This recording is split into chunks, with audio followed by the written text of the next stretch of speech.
We the people tell the government what to do. It doesn't tell us. We the people are the driver. The government is the car. And we decide where it should go and by what route and how fast. Almost all the world's constitutions are documents in which governments tell the people what their privileges are. Hey everyone, welcome once again to yet another episode of Two Noobs Talking. It is episode 79. We got 21 to go before the magic 100. And with me, of course, are my two good friends, John Tracy and Steve Murray. John, how you doing, man? What's going on? I'm great. How are you? I'm doing good. Steve, how are you, sir? Looking all dapper in the St. Louis Blues uniform there. Life is good. Yeah, life is indeed good. Hey, John, before we came on here, I was listening to some music, and I've decided I'm going to die on this hill. Greatest metal song ever. Heaven and Hell. There you Fight go. me. All right. We're going to die on it, so I'm just going Yeah, to... exactly. As us being teammates for many years, I'm just going to have to protect that. So Good. All right. There you go. it is what it is at this There point. you go. All right. There you go. I'm, of course, Matt Craig. Happy you are with us and happy to be along for the ride as always. Gents, this is episode 79. Who wore 79 in the city of Philadelphia? Well, we know of one, of course. Nice, great young goalie, Carter Hart, right? The goalie. Out of hot. The goalie. Yeah, we have at least Got a a goalie. foundational piece. At least one Got a foundational piece now. But, It's taken us over 30 years to say that confidently. We got a goalie. Yeah, we So got a goalie. I'm going to die on that hill. We got a goalie. Yeah, just need some talent around him. That's the only thing. That's probably another part. We'll figure it out eventually. Now the young guys are doing all right at the moment. Yeah. So there's some optimism to be had, and Kevin Hayes actually looks like Kevin Hayes again, which is There also you go. good. Nice. Okay, so Nice. maybe I there's love a that bounce kid. back. Yeah, that's good. That kid can play. So you got a couple of pitchers for the Phillies that wore 79. Most recently, JoJo Romero, him of the 7 ERA. Looking at Yeah, his- but he crushed a can on his head coming out of the Yes. bullpen. That's just Yes. awesome. Hey, if you got a 7 ERA, you might as well have other talents. And if he can do And that- all three of us remembered him, which is really hard for the bullpen in the Phillies. Exactly. And then back in the 2012s, 2013, so kind of tail end golden era, Justin DeFreitas wore 79. I remember him too. Guys. Yes, I remember him. He used to get the Ben Simmons treatment from me. I always wanted him to be great, so I would just yell at him. I'd yell profanities at him when he was failing. It's a Yeah. common theme in sports. Yeah. I was the more, oh boy, here we go. Yeah. Hold your breath. Hopefully he gets it over the plate, maybe. Although, in given the bullpen in recent years, the DeFreitas years were okay Yeah. compared to what we had Compared to the what we last have few. now? Yeah. Sure. And then, finally, to round it out, we have a pair of two really good guards for the Eagles that wore it. First being Todd Herman's, 2005 to 14. Hell yes. I mean, come on. There's Foundational not much piece. to say about him other than he was just Glad he was in the lineup. it's what Andy Reid taught us Philly fans about football. Yeah. Yeah. Get a solid offensive line and run with it. Yeah, Teams exactly. are better. Yeah. It's amazing what happens when you have good, talented offensive linemen. Yeah. You don't complain about them all that much. Mhm. And then following up on top of that, we had Brandon Brooks. Now, Right. guys, Brandon, right? Huge signing by Howie coming in, really solidified the offensive line, Super Bowl champion. My question to both of you, is he a Hall of Famer? What do You could argue him into the Hall of Fame. I don't know how long it would take, but you could argue him. into Okay, Hall. you could probably do that. Steve, what do you think? Would he be a Hall of Famer in your mind? It's my understanding that in the Football Hall of Fame, it is very difficult for offensive linemen to make their way. Mm-hmm. I think we all agree Jason Peters is a lock. Mm-hmm.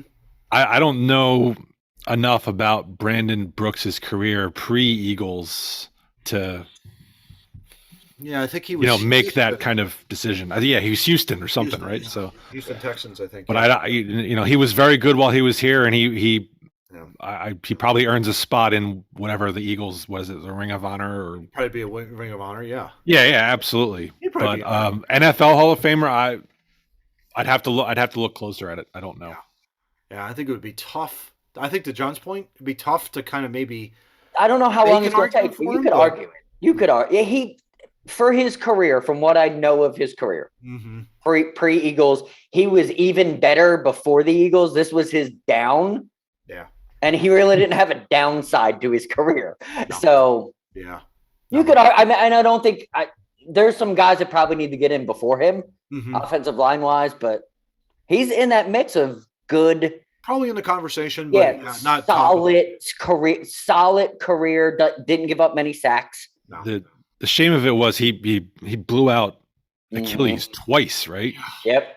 Yeah. So that cost him substantial playing time. Yeah, exactly. Yeah, tail end of his career. Yeah, and I think he also tore his pec. I think if I remember correctly too. I think there might. And he had some mental health issues that he was able to combat too, which did stagger him a little bit in his Eagles career. But I mean, not as But as that a person, did a hell of a job. But that signing, that was a huge signing, and that was huge for. It was a big signing for us. Obviously, got us to a Super Bowl. So there you go. Hell yeah. Well, guys, here we go. First topic of episode 79, and this one was really funny. We all had a great jovial laugh over this. Washington Post article here. Matt's been drooling about this all week. Love it. Headline, CDC under fire for COVID response. Really? Announces plans to revamp agency. In an email that was sent out by Dr. Rochelle Walensky of the Centers for Disease Control and Prevention. She announced plans... Where's the ha? Oh, come on. Ha. Thank you. She announced plans on Monday of this, I guess last week, to revamp the agency that has come under blistering criticism for its performance leading the U.S. response to the coronavirus pandemic, saying, quote, "It is time to step back and strategically position the Centers for Disease Control and Prevention, to support the future of public health." John, your thoughts on this? What are your thoughts on this, bud? I got to pass right now because you got to get to the part where they bring the other guy in. Then I'll go. There we go. That's right. Yeah, furthering on. Yes, please. In an agency-wide email, as I mentioned, Walensky said she has hired a senior federal health official outside of the Atlanta-based agency to conduct a 1-month review to, quote, kick off an evaluation of CDC's structure, systems, and processes, end quote. Now your thoughts, John. So, now let's review all things that happen in the government. So, they are under fire from the people, now saying they don't do a good job. So what does the CDC do? They do what all government agencies do, and they hire another government official to come over and tell them what they're doing wrong so you don't question them anymore. This is bureaucratic BS 101. They're good at it. Yeah. That's all this is. Yeah, exactly. They're not revamping shit. I'm impressed that it's going to only last 1 month, considering that 2 years of this entire agency has been basically... Probably only got a month of retirement. That's why they gave him this gig. Yeah, I mean, it's that much full of shit that you really can't... is. You have to laugh at it. It is. It's He's going to come in and tell them all they did wrong. You could pull any dude off the street. Yeah. Yeah, it's not gonna take them long to figure out what went wrong. Communication, bad data, you figure it out, right? I mean, it's just everything. Most of them were on vacation. Yeah. When they were throwing in the towel, so they let things go a little bit longer than they should have. Everybody knows what's wrong with the CDC. They're bad at stuff. Yeah, speaking of that, John, you know how bad it is in the CDC when you get an email that says this. This is directly from Walensky, quote, "Over the past year, I have heard from many of you that you would like to see CDC build on its rich history and modernize for the world around us. I am grateful for your efforts to lean into the hard work of transforming CDC for the better. I look forward to our collective efforts to position the Centers for Disease Control and Prevention, and the public health community for greater success in the future," end quote.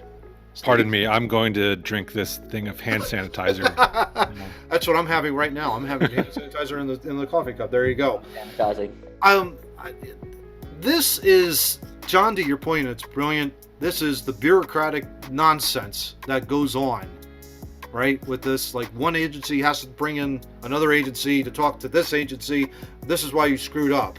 This is how you do it better, and we're going to do it in a month. And I can tell you from a Lean Six perspective, nothing happens in a month. It takes years. A good project takes years, maybe even longer than that, to get fully completed. This, for them to go in there and to do a forensic audit of a month, get out of here with this. It's a disaster. It's an absolute disaster. But I mean, Not shocked. not shocked at all. Not shocked at all. No. Now that most people didn't know what the CDC was 2 years ago, now know that the CDC is like everything else. I had not even heard of the CDC until the movie Outbreak came out in 1995. And I don't think I'd heard of the CDC again until COVID. So, and to be honest with you, when I heard of the CDC, I wasn't actually sure if it was real or if it was in a movie. I wasn't really paying attention to the Center of Disease Control. That's not what you do as a young lad. You should not be worrying about how you die. Like, that's not. Well, and to prevent from dying. Yeah. By the way, and you read the quote about once I got into the restaurant and entertainment industry, you then do learn about these things because there are different codes that you have to follow, health and safety. Like, you learn about this thing, but you're not worrying about that when you're 21 playing hockey and bleeding out of your eye. You're not really worried about what the CDC thinks. You're worried about, can I get that fixed at the doctor? Yeah. Steve, you were. Can you read that part about not being prepared? Oh yeah. Well, sure.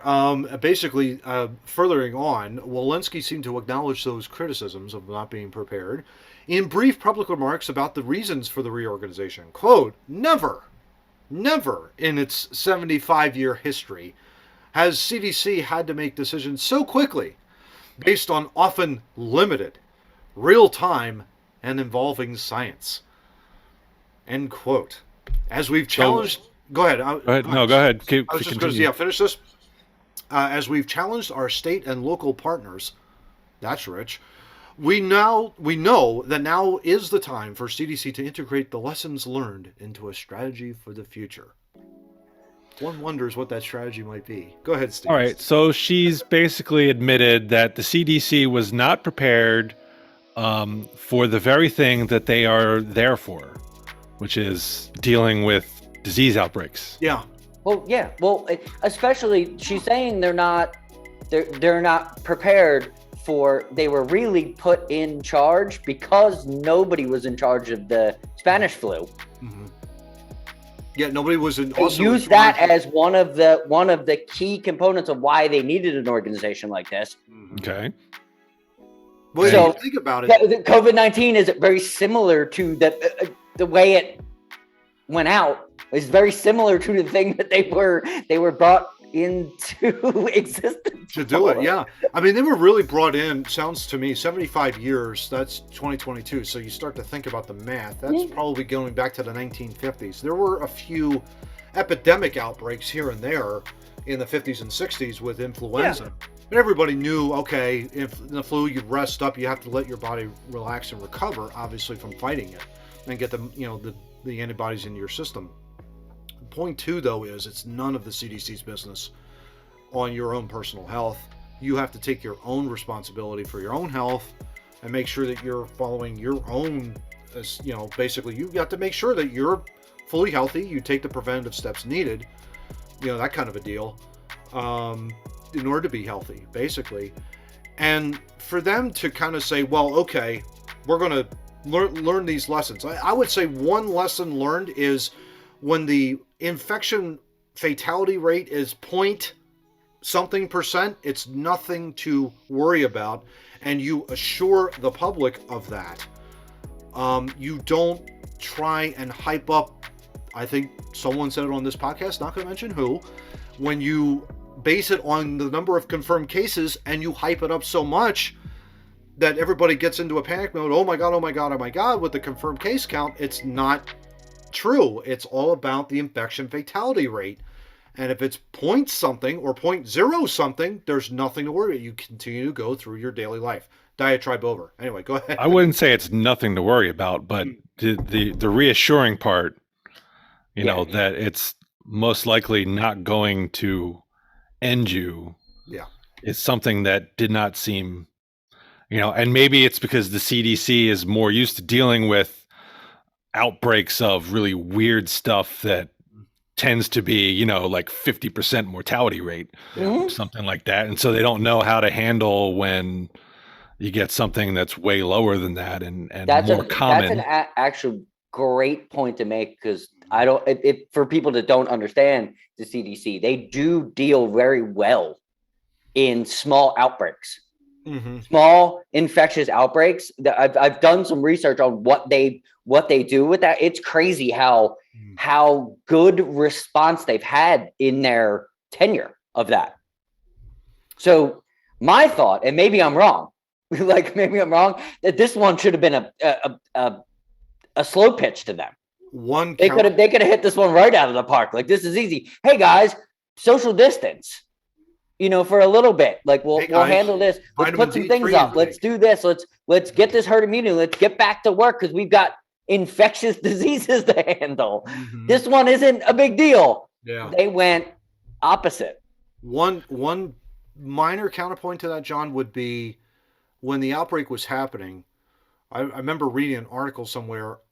There was a flight that was coming back from, I think it was the Caribbean, and they were flying into Atlanta. And this was right around March 2020. So it was right around the time that they kept the people on the plane. And people were sick with the coronavirus. And what happens? Of course, it spread throughout that entire cabin. Yeah, that's exactly what you're doing. Like, right? Well, the movie Outbreak? If they were on the plane already, I could see them thinking they likely are infected anyway. Yeah. So what's the difference? What's the difference? What's the point? Yeah, I think I think the article was kind of painting it as if it was like you could have gotten them off the plane faster. But all three of us have traveled on planes before. Yeah, but you are not getting out of the plane. As long as they quarantine them off the plane, as long as they quarantine them, it just shows the lack. And we've had many people on the podcast say this exact thing. It just shows the lack of understanding and how many balls were dropped. Yeah, sure. I don't get how it's like, oh, we with such little data and all the speed with which we had to make these decisions. You have access to so much information. The problem is you didn't know how to compartmentalize that information, really. And you misled. I think there was a lot of misleading of the American people too. Let's not sugarcoat this either. No, I agree. There's a lot of misleading going on here, and chief among them was the head of the National Institute of Allergy and Infectious Diseases. You mean who I'm not going to name on this podcast, but he was an ass, basically making an ass out of himself, talking one way and the other. The Riddler, but that's Remy from Ratatouille. That's it. He's been finally figured out. I got him. Part of the problem too, as something we've talked about a lot, was and maybe the audit will help with this, was their messaging. If the message about the vaccines from the beginning had been, this is about protecting yourself so that we don't have overruns of hospitals, I think you would have had more people willing to take the vaccine. But when you come out and say, well, we all need to take the vaccine to protect everyone around you, and then you come back a week later with data that shows, oh, well, the people who are vaccinated are spreading it just as easily as the people who aren't vaccinated, then people are going to think you're full of shit. Exactly. And they're not going to take you seriously anymore. Not going to take you seriously. Exactly. And I think that's exactly what happened to the CDC throughout. With the messaging, you're absolutely right, was terrible. Yeah, no question. Yeah, and that has to improve. I think if they do have a lessons learned about all this, you're right, Steve. It is all about the communication, because it was piss poor. It wasn't poor. It was piss poor. It was really, really bad. A lot of confusion messaging too. When to wear the mask, when not to, and all that kind of stuff. But wear double masks after you get vaccinated. Well, what? You know, it's like that was just so convoluted and so. Could you imagine if you ordered something from Amazon and you paid your money and you clicked the process to check out, and instead of it giving you shipping notification, it was like, you'll get it when you fucking get it. How mad would you be? Oh, yeah. That's what we're dealing with. Yeah. And that's what it's all about, too. I mean, if you're able to tighten that up, People make sure aren't your messaging is yeah. on point, you know? People aren't stupid. If you would have just been like, if they would have had direct messaging, this thing would have lasted a very short amount of time. Yeah. It At really that would. point, it would have been like at least a year, and it's like, okay, now we know the data, and it's like, okay, here's what we can do to try and prevent it. But yeah, the miscommunications led to a lot of confusing things. We've read some of those sentences on this podcast, and we're kind of left scratching our heads, going like, what on earth are they talking about? It's just so crazy, so nuts. But yeah, so that's our thoughts on the CDC. All right, guys. Well, here we are. Second topic, episode 79. And this one from the creepy tech side of things. This one brought to us by our good friend Steve Murray, so I'm going to go to him first. Headline from PennLive.com. Parents say they ditched their Ring camera after their 3-year-old son claimed a voice kept asking if he wanted ice cream. Creepy AF, Steve. This one was really weird. It basically, you read the article here, it basically, with the Ring camera where it detects all the motion sensors and all that kind of stuff, someone apparently did hack into it. There is a link. We're not going to show the video because it is creepy AF. But it basically, this 3-year-old's kind of just talking to this Ring camera. Yeah, I want ice cream to come. And wait, what? So it's a little creepy. Steve, go ahead. What are your thoughts on this, being a father of 2 young children? I mean, this is... I would hope my children are now of the age where they wouldn't respond to someone asking if they want ice cream through a camera that they can't see. But Let's hope. I know John likes to play on my fear of Terminators, but this is a different fear for me. I mean, this is not the first time Ring has been highlighted for a hacking incident. Yeah. Oh yeah. They're well Millard in this. Like that, it's easy from what I've read. Like it's easy to hack this camera. It's not even high level people. It's crazy. Probably a 13-year-old that knows how to use a computer. They do not have very good firewalls or anything. It's amazing. I know. No, go ahead, Steve. There's people, you get the smart TVs now that have cameras in them, and people freak out like, oh, the government could be watching. I was like, well, if the government wants to watch me scratching my balls while I'm watching TV, exactly. That's on them. Exactly. I'm more concerned about people hacking in to steal my information. Yes. You've got electronic door locks now, and I don't want those. If somebody's going to break in my house, I want them to go at least through the agony of having to pick through a legitimate lock. And not have a computer go boop. All right, I'm in. Yeah, exactly. This doesn't need to be. This is amazing here. I'm just reading in the article. I get your guys' thoughts on this. Ring said in a statement to Penn Live it could not find any evidence of someone hacking into the woman's camera. Quote, "We take customer privacy and security extremely seriously. We worked directly with this customer in February to investigate this matter and found no indication of unauthorized access or suspicious activity related to a Ring account or devices." End quote. That's absolute bullshit, because I did a simple Reddit search of the Ring camera to see. There's plenty of fucking stories out there about this shit. Like, they're not good at it. Yeah.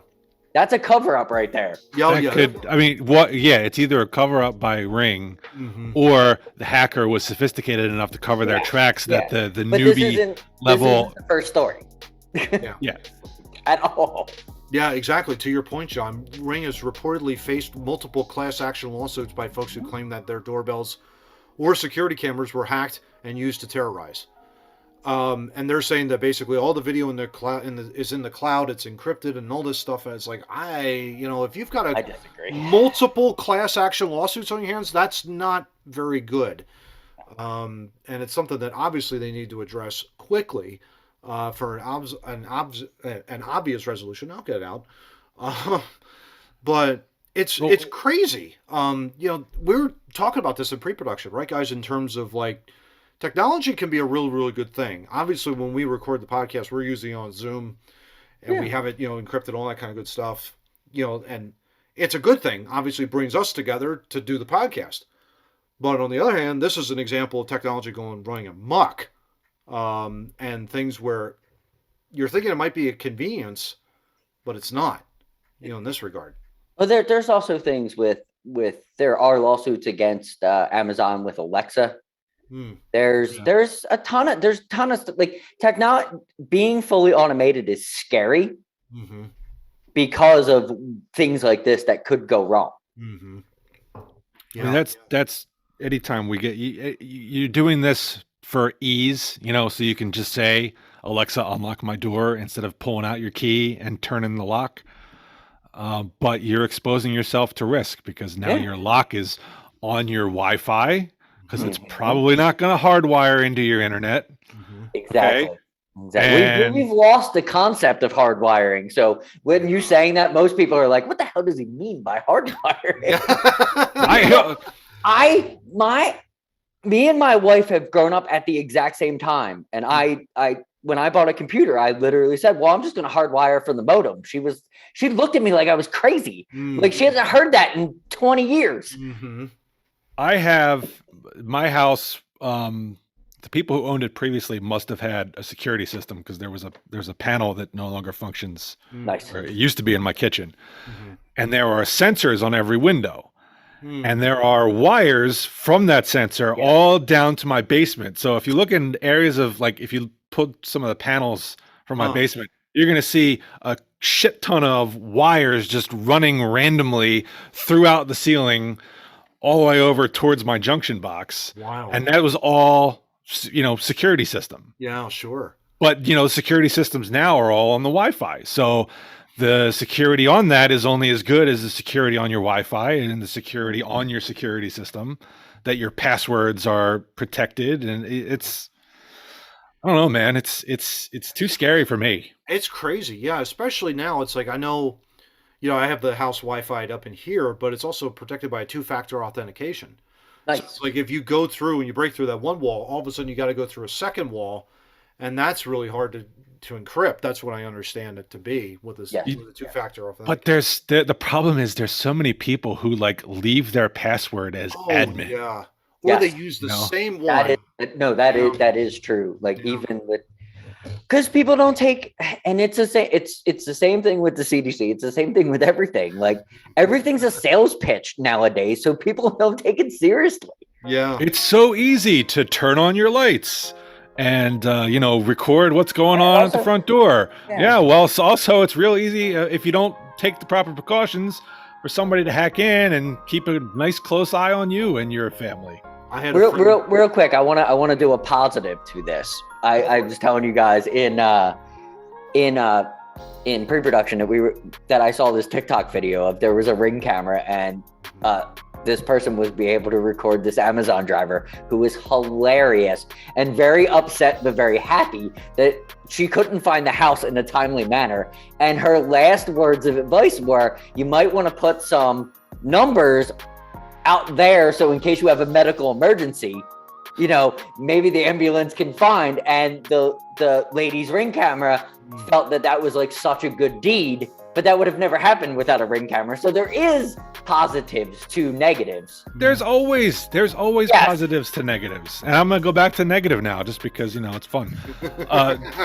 John was talking about, because we were going to go that far negative. Exactly. John was talking about he thinks his phone is spying on him because now he's being offered mini basketballs. Absolutely. Yeah, the mini basketball app. Hi, Bixby. Oh. Okay. Yeah, that activated whatever the hell Bixby does on my phone, which I never use. Yeah. I probably should turn that off because when someone will randomly say something on TV or on a Zoom call, which sounds like that phrase, all of a sudden I hear boop, and I'm like, holy crap. And this, wasn't there like a Super Bowl? There might have been a Super Bowl ad, I think, with Alexa a few years ago. and it set off so many Alexas around the house that people were like, "This is ridiculous." You remember that? I think it was a few years ago. We had the one this year that they showed you all the downfalls of Alexa. How you can't lie to your spouse because Alexa will tell on you. Yeah, John's favorite Super Bowl ad, from this last year. I'd like to do something where you do like a commercial or something. We say, "Oh, Alexa," and then everybody's Alexa's activated. Say, "Delete all my files." What files do you want deleted? All of them. Exactly. In other crazy tech news, Love Field in Dallas, Texas, just not far from where John is located. We're not going to say no, where it used to be located. Oh, where you used to be. Okay, there you go. Love Field in Texas is at Dallas Airport is testing out 2 security control observation towers, or SCOTs, as they like to say, at the airport. Isn't that cute? One near baggage claim, another near security checkpoints to figure out whether robotic assistants can both help customers get around or warn passengers who are breaking rules, such as mask wearing. How dare you? Warning! Warning! Do not put your mask on. Put your mask on. Warning! Danger, Will Robinson. Danger. Yeah, exactly. And this is not shocking because Dallas Love Airport. Yeah. It's not at DFW, that's where normal people fly out of. Dallas Love is literally, it's like 11 minutes from American Airlines Arena. The amount of money in that area is astronomical. It's where all the Cowboys live. It's where all the Mavericks live. It's where all the stars live. Mm-hmm. That's like the rich money. Yeah. Yeah. It's big time. Yeah. It's amazing how traveling. I remember this is before the pandemic. Obviously, I went to Detroit, and there was one time where I think you could log in if you had access to it. Basically with your thumbprint, go and press, and it brings up everything. You got to take a retinal scan and all that kind of stuff in order to board the plane. Or basically prove that you were you. That kind of deal. And it's like, oh my gosh, this is just so crazy. You go through all your security checkpoints. It's just nuts. Steve, I know, just recently flew. Was it relatively painless in the airport, I guess? And he flew to Texas. Yeah, I flew to Texas. Yeah, that's right. Yeah. Makes it even more important. Yeah. No, it was... other than the fact that I had to wear my mask the whole time, which was obviously inconvenient, there was no difference to me than pre-pandemic flying. I had my boarding pass on my phone. I scanned that to do the security check through, and then again to board. Yeah. No, I didn't notice anything. I don't think it's changed much other than that. I don't know why. I'm very interested to see where this Scott thing goes. Well, this is the precursor to the Hunter Killers, which are the precursors to the Terminators. Well, you told us a story pre this show about Marty in your local supermarket. Oh, it's not just my supermarket. I think it's a giant supermarket wide thing. They have these robots called Martys, and they've gone so far as to put pretty little googly eyes on them. And they wander up and down the aisles, and they check for spills or hazards that maybe they need to close an aisle down to be cleaned up or something. It's just crazy. I don't think they're for like shoplifting or anything like that. But we can't do it like they do it at my local Sam's Club, where there's a guy on a forklift and there's a guy working with him that just runs over and shuts off the aisle. Sorry, ma'am, you can't go here because we're about to lift heavy stuff. And then he runs to the other side. Sorry, you can't, go down this aisle because we're about to lift heavy stuff. Yeah. And everybody goes, oh, well, I guess they're lifting heavy stuff, and they move away. Yeah. Yeah. Crazy. Yeah, I've seen those. I haven't seen them in action recently at a Giant or anything. I have not seen them yet. I do know of somewhere in the Midwest, an automated gas station where there is no attendant. The C-store is vending machines, and the pumps, of course, are just you use your credit card there. But it's somewhere. How does the pump get to your car? Well, you have to drive to the pump, right? And then you put your credit card in, and then you pump the gas, and then you go into the C-store, and then you have to physically buy stuff from a vending machine. Oh, so you still have to pump your own gas, though? Yes. All right, so that's less impressive than I thought. I wish it could be that automated, but it's just wild that you basically just have a store of vending machines. Yeah, it's a random store on a highway where nobody's there. Like there isn't That's the wild. two dudes that I know that stopped there. They were the only two people there, and it was just weird watching the video. It was weird. They were like, "What is this? What is this?" Yeah. Weird. That's crazy. Well, Wow. as long as they don't become self-aware, I have no problem with that. That's my worry with the skull. Also, another one, the HEB, which is the chain of superstores down here. You would have seen them in Houston if you would have stayed a little longer, Steve. They're eating up Kroger's as best they can, but they are the only store we have down here.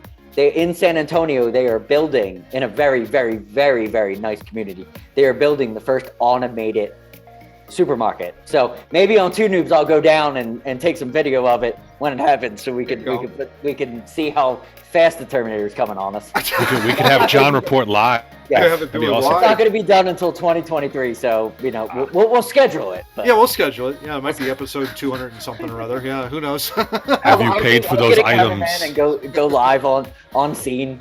That's really funny. Have you paid for those items? No. Come with me if you want to live. The trap door just opens. All of a sudden, you're in the basement. What the heck am I doing? You know, that kind of a deal. I was about to put my card in. Exactly. Yeah. Sorry, issue. Yeah. It's crazy. Send human back up. Don't I get a trial? All courts have been abolished. Not good. Kangaroo court. Grocery store is sovereign territory now. That's really funny. Oh my gosh. Hey guys, we got a new segment coming up. But before we do, and now, a word from our sponsor. So guys, I don't know if you're like me. Are you guys allergy sufferers? Heck yeah. Yes, very much so. All right. Well, the good news is if you're tired of runny noses, sore throats, and itchy, watery eyes, it's time to ask your doctor about Fartrex, the new medicine from the makers of Toots in a Can.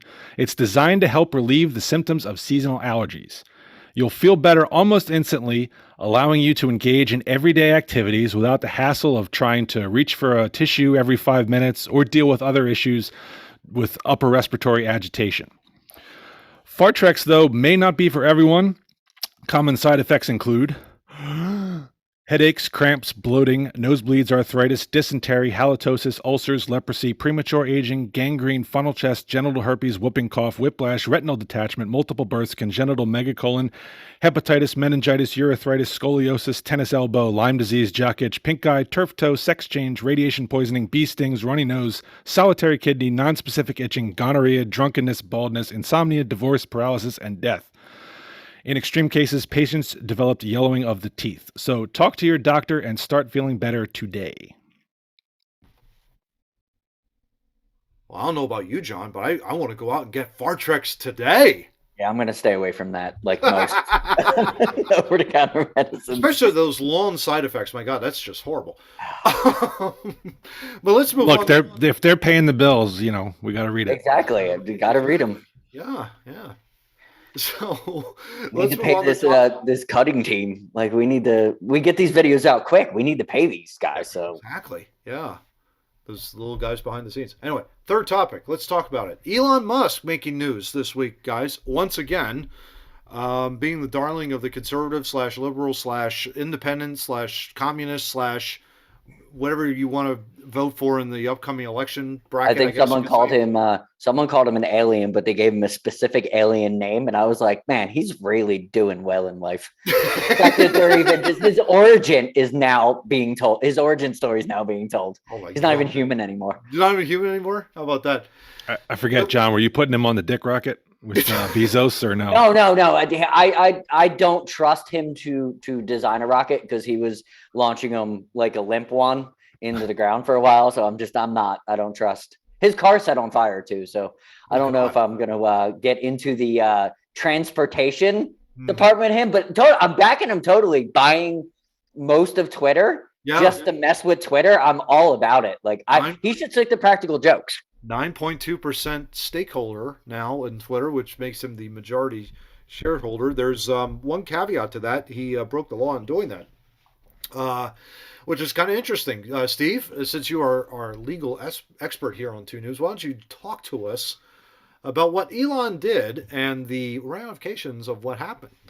with this? Legal disclaimer: this is not my area of law, and what I'm about to say is not legal advice, so don't take it as such. There you What go. I understand is, I guess it's an SEC rule, and I'm not talking about SEC football. I mean the Security and Exchange Commission. Yes. Nice clarification. As I understand it, if you are going to buy more than 5% stock in a company, you have to make that fact public before you buy it. Because if you don't, it becomes sort of like insider trading, where if it's announced that you're going to be buying stock, prices may go up. And so if you're going to buy 9 point whatever percent and you don't tell anybody, you're keeping potentially the price lower so that you can buy that 9% and depriving shareholders of potential revenue. So it's an insider trading sort of law. I don't know what the penalty is. I think John. It's a 6-figure fine, no jail time. He's going to get a slap on the wrist. The dude's worth billions. Yeah, so that's like me paying a dime. It was probably an oversight by him. I don't even think it was a criminal act. He probably didn't know the law and was like, whatever. Trump and him have said this multiple times. When you are that rich, you take that hit. No, sure. Yeah. Because you just want it done, like at that point. It's like, okay, just give me Twitter because I'm trying to do something. But sir, give me Twitter. I'll figure it out. Yeah. I'm curious why John's so excited that he now is. It's hard to call 9% the majority shareholder. It is the majority. Well, he owns the most stock out of anyone of Twitter. And he's been invited on the board, and he's been the most critical of Twitter on Twitter. Yeah. So I'm just interested. They invited him on the board. He owns it. I want to see what's going to happen. I think it's more entertainment than it is. That reminds me. One of his things, one of the things that he wants to do is with the voting, where you are able to edit a vote. Now, we've gone through a couple of different times, John. Remember, there was one where we had a poll that was mysteriously pulled from Twitter. Remember that? That was like a few episodes ago, where I think it was like Good Morning Britain had polled whether or not, is it right to do like mandatory vaccines in Britain, and like 90% said no, and then all of a sudden it got yanked from Twitter. Yeah, they pulled it. They pulled it because it wasn't their narrative. There's been a lot of that on Twitter. Oh yeah. Twitter's not. It's not the. It's a cesspool of certain things, and I like that they actually let someone that's been saying that in. Because maybe it'll get more centralized because you've got crazy nutcase guy over here and you got crazy nutcase guy over there. Something good could come of it. Yeah. Steve, you were going to say something when we were talking. His being invited on the board of directors, I think, also factored into the illegality of it. Again, him being named as a director may affect stock prices, and so he probably should have made that public before he bought it. But maybe, yeah, minor point. Yeah, I don't think he cares. If they're $1 million funds, I really don't think the dude cares. No, if that's all it is, it's nothing. Probably not his net worth. No, but it is interesting in this regard, guys. It's like because you're right. Twitter has been a cesspool for years under Dorsey's leadership. It was the absolute worst. But now all of a sudden, Elon is the big, the majority shareholder, and what changes is he going to put in place, or will he demand of that company to turn it around? I mean, let's face it, it's the worst social media. I think it's probably the worst one outside of Facebook in the country. I don't know. I agree. Well, he puts a little pressure on because if he sells, that's not good for Twitter. Yeah. So he's got a little bit of wiggle room to force them to become more central. If that's his goal.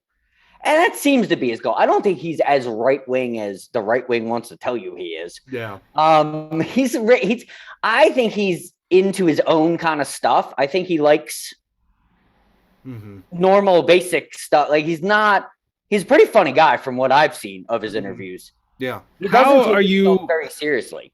I'm sorry. How are you going to centralize a social media site when it's the opinions of its users that are what get put out there? They block more content than any other place. That's what I mean by opening up to where you could have those arguments. You could have the both weird sides, because they block a lot of conservative, but right wing conservative, but they don't block a lot of left wing. Well, so that's my question. All right, we're blocking right wing, we're allowing right wing, we're allowing left wing. Yes. Right? So if he's just going to allow right wing, that's not centralizing it. That's just expanding the pool of cess that is existing. Blocking left wing and letting right and left argue amongst themselves and getting. I'm not saying it's going to be the right way to do it. It's not going to be the moral way to do it, but he could centralize it by excluding. Right, so you're saying block instead of allowing more, you're blocking more. Maybe, and it would be better for the centralized users because you could block all the bullshit and actually turn it into a platform in which people could have conversations and not be so. Because what it was before Twitter blocked all the right, it was completely run by the right wing. Now that they blocked all that, now it's run by the left wing. You could, or he could just fold it and everybody else would be happy. At least someone is in the game that isn't Twitter. I think that's my biggest point. Yeah. Well, if he folds it, where am I going to put all my opinions of 440 characters or less? Come on. That's such a lie. I'm calling him out on that. Yeah. Steve would be dancing with us if Twitter got. I know I deleted my own account because I couldn't stand the ridiculous nonsense that was on it. That's just you just weren't following the right people.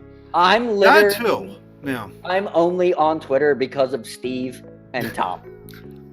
That's it. I am not on Twitter for any other reasons. I like both opinions. I want to hear funny stuff. That's the only. I don't get involved. I just think it's really funny that the world is enamored by Elon spending money. Crazy. Yeah. It makes no sense. Like I think the reaction too by the right, thinking like, "Oh my God, we finally got somebody in there with common sense." And it's like, dude, he's not that. I've listened to a lot of interviews, dude. He thinks they're just as full of shit as he does the left. Yeah. Like, he's not the great savior. That's probably the biggest message. Maybe he'll buy Facebook and we'll have something to talk about next week. Well, yeah, exactly. Maybe he'll buy Facebook. Yeah, exactly. Maybe he will buy. Facebook. Facebook. I'd rather him, instead of fighting Putin, I'd rather him fight Zuckerberg. That'd be more fun. I want to see Zuckerberg get beat I'm not up. even sure Zuckerberg is even a human being at this point. He's not. So if Elon's a pod person, what is Zuckerberg? That's another time. Dun dun dun. Look, if you want Elon to solve the centralizing, get us back there, you need to go back to the transportation so he can put AOC and Marjorie Taylor Greene on a rocket to the sun. There you go. Well, it's not going to go to the sun. It's going to land 5 feet in front of where he launched it. It's on SpaceX. Fair enough. So maybe it won't work. I mean, I'm okay with both outcomes. I'm just saying. Yeah. But wait a minute.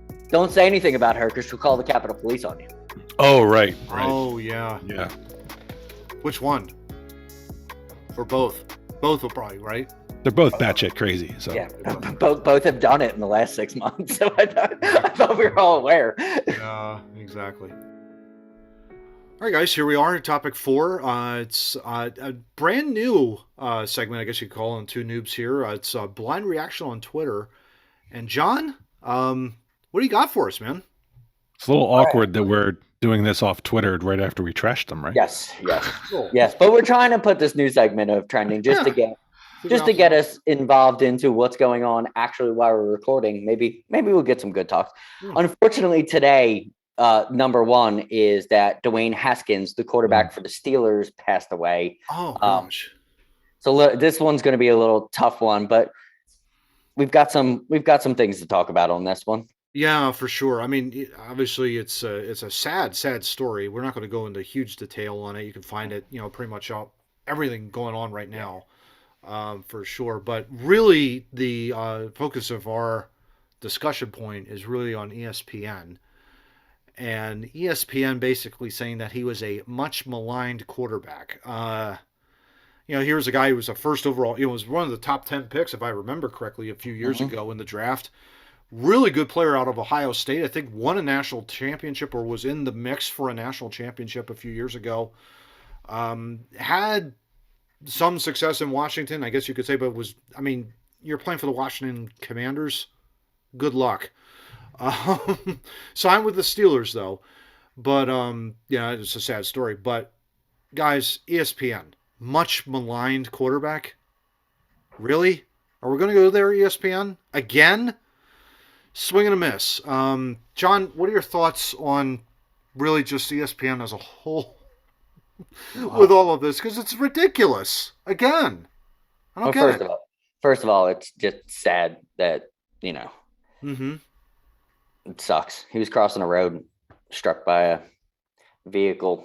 Just first of all, you don't know when your last day is, so live it to the fullest. 24 years old. And a star athlete. Whatever ESPN has to say, just real quick, star athlete. Yes. Dude could run with most of them.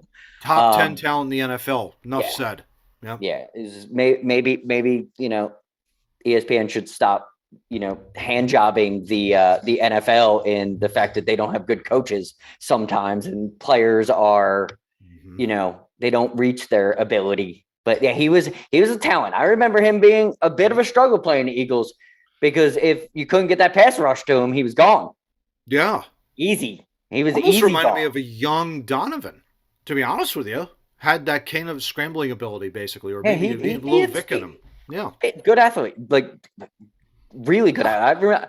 It was funny because when I first heard about it, NFL didn't ring because they said former Ohio State player, and I was like, oh, I remember him, really good athlete. And then I started putting the pieces together, oh yeah, he was the Washington quarterback. Oh, okay, he's got his sign with the Steelers. How that works out, but kind of just But in my to Matt's point, in my crossings, I read an ESPN article that started it out that he passed away by saying that he was a failure in the NFL. Oh. And that stung a lot, because first of all, that should never be the article written ever. Especially right away. Yeah. If 5 years down the line you want to talk about his legacy, that might be appropriate. But the day the guy gets hit by a car and killed, and you're going to start off with whether his NFL career was successful or not, come on. Yeah, as a family. And my immediate reaction is it was very harsh. It's you know what?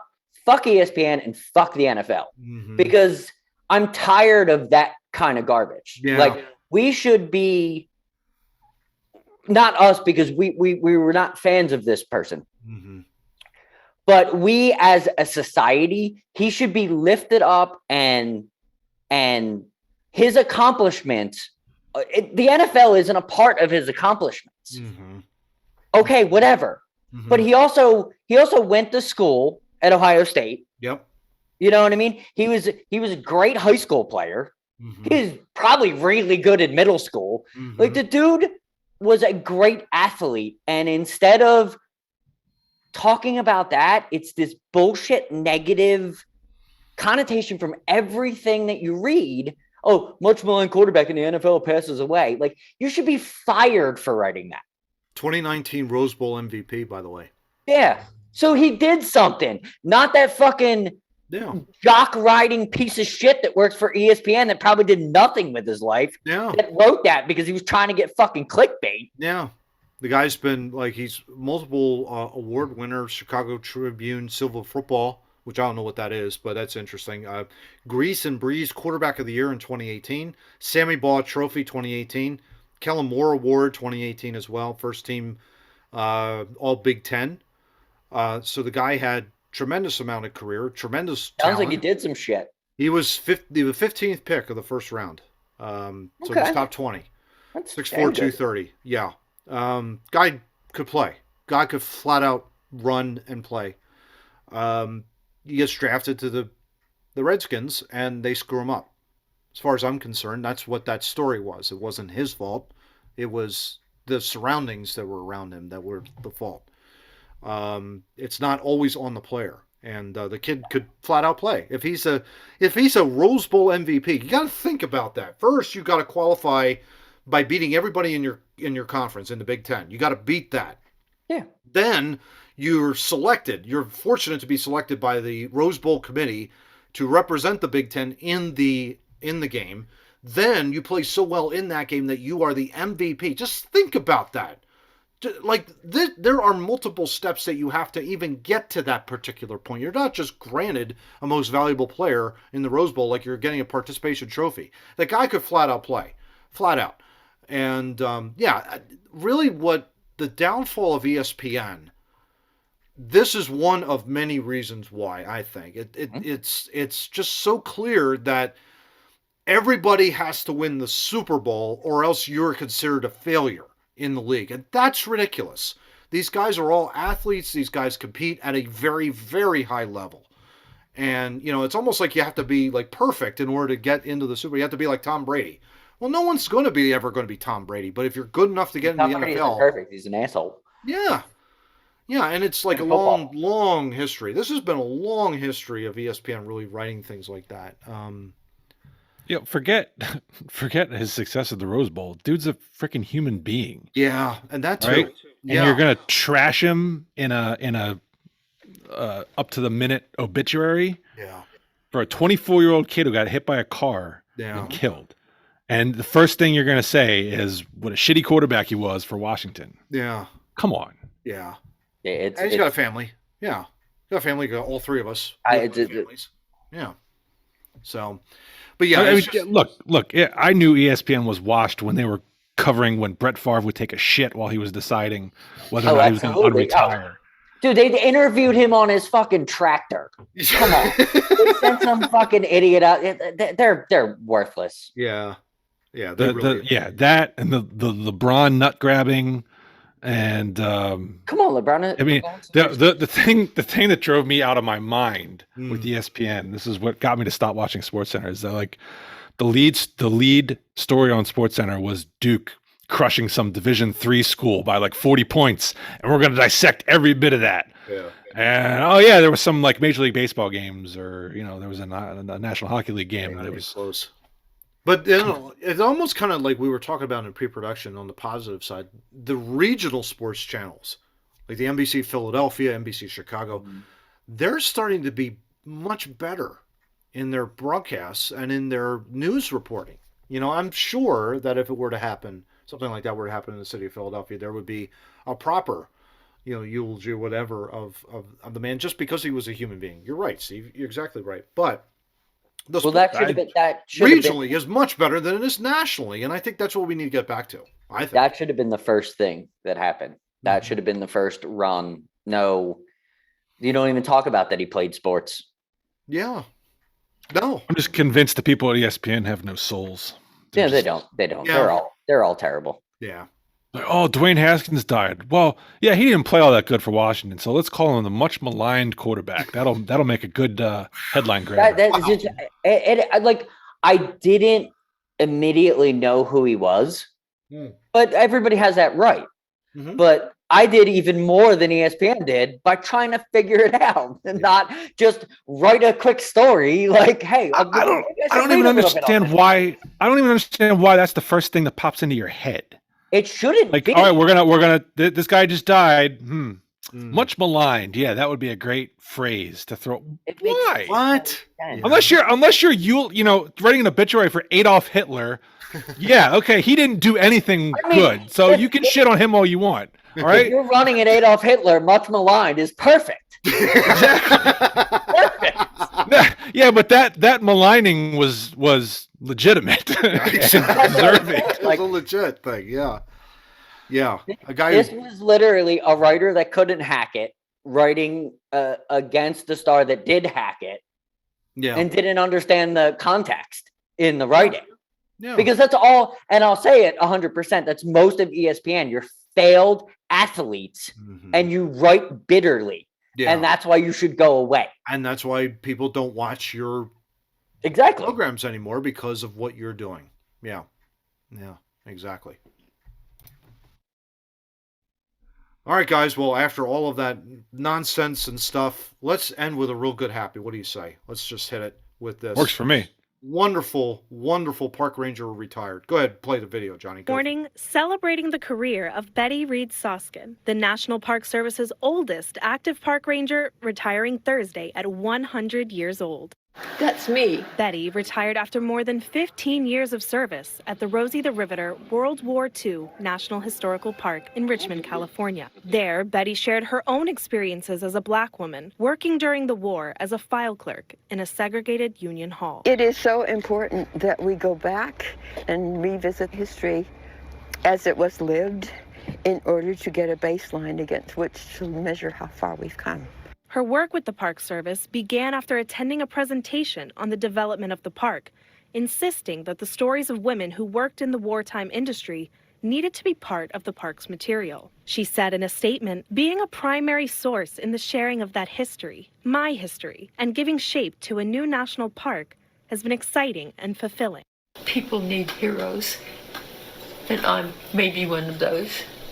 I think it's important we all follow our passions.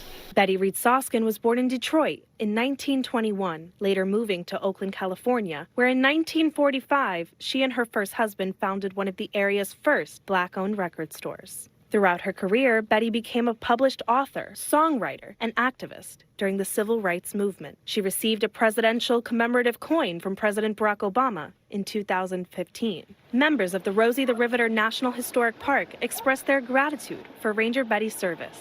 She is such an inspiration. She is such an amazing, strong woman. The public is invited to join the Park Service and Ranger Betty Reed Soskin for a free public recognition ceremony on Saturday, April 16th. What a cool happy. That's awesome. Another centurion. Exactly.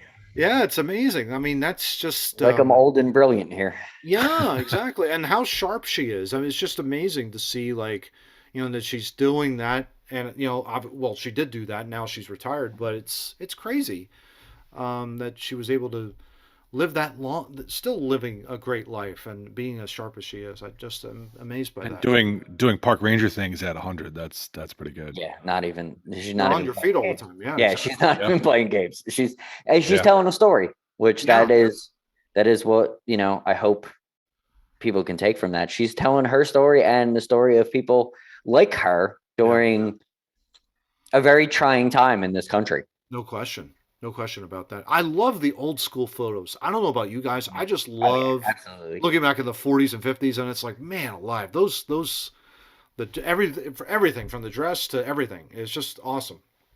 I just love the black and white. I love black and white photos. My favorite photo still to this day is my parents' wedding photo, which was in black and white, and it hung on the corner of the living room. And I always just loved that photo.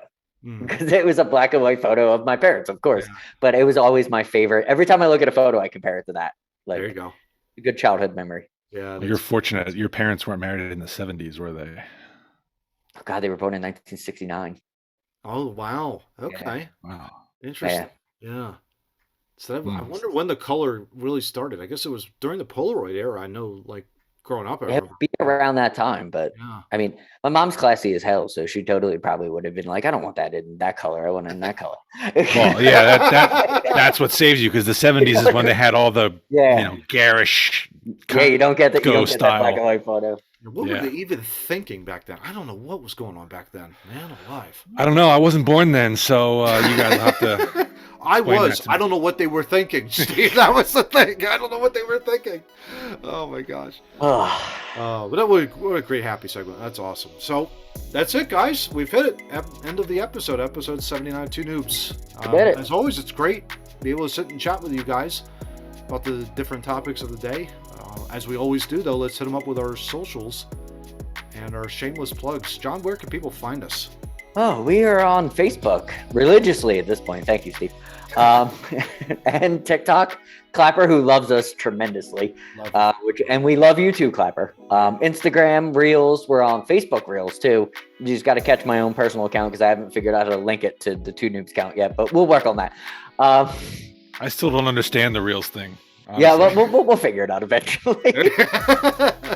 Like in Two Noobs style, we will figure it out eventually. We always figure it out. That's right. So we do short videos, and it's supposed to bring us to our main YouTube channel. That's the Two Noobs Talking Podcast.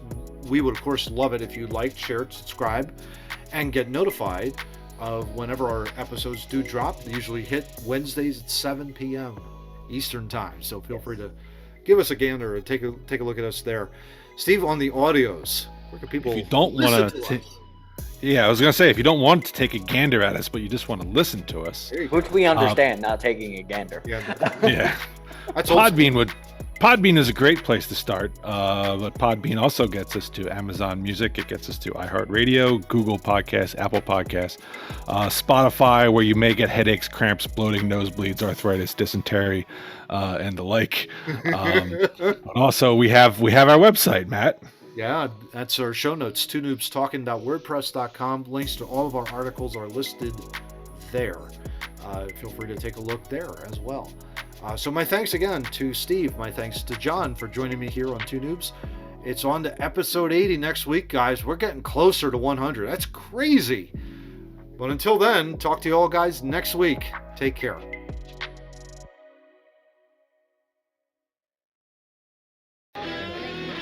If you don't read the newspaper, you're uninformed. If you do read it, you're misinformed. That's a great question. What is the long-term effect of too much information? One of the effects is the need to be first, not even to be truly informed.